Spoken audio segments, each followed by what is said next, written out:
வணக்கம் சொந்தங்களே. விளாம்பழம். இந்த விளாம்பழத்தை அடிக்கடி சாப்பிட இரத்தம் சுத்தமாகிறது.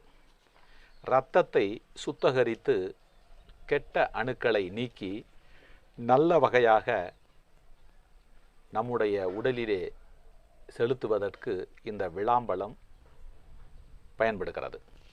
இந்த விளாம்பழத்தை தொடர்ந்து நாம் சாப்பிட்டு வர புத்தி கூர்மையாக, மூளை வளர்ச்சி பெற்று புத்தி கூர்மையாகிறது. இந்த படிக்கின்ற 5 வயது முதல் 15 வயது வரை இருக்கக்கூடிய குழந்தைகளுக்கு இந்த விளாம்பழத்தை வாரத்திற்கு 2 முறையோ 3 முறையோ ஜூஸ் போட்டு கொடுப்போமே ஆனால் அவருடைய புத்தி கூர்மை அறிந்து கல்வியை,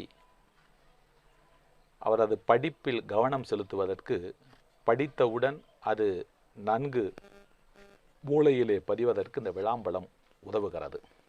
இந்த விளாம்பழம் எலும்பையும் நரம்பையும் வலுப்படுத்துகிறது, உறுதிப்படுத்துகிறது. உடலில் இருக்கக்கூடிய ஜாயிண்ட்ஸ், அந்த நரம்பிதழ் சம்பந்தமான நோய்களிலிருந்து இந்த விளாம்பழம் காக்கிறது. நன்றி, வணக்கம்.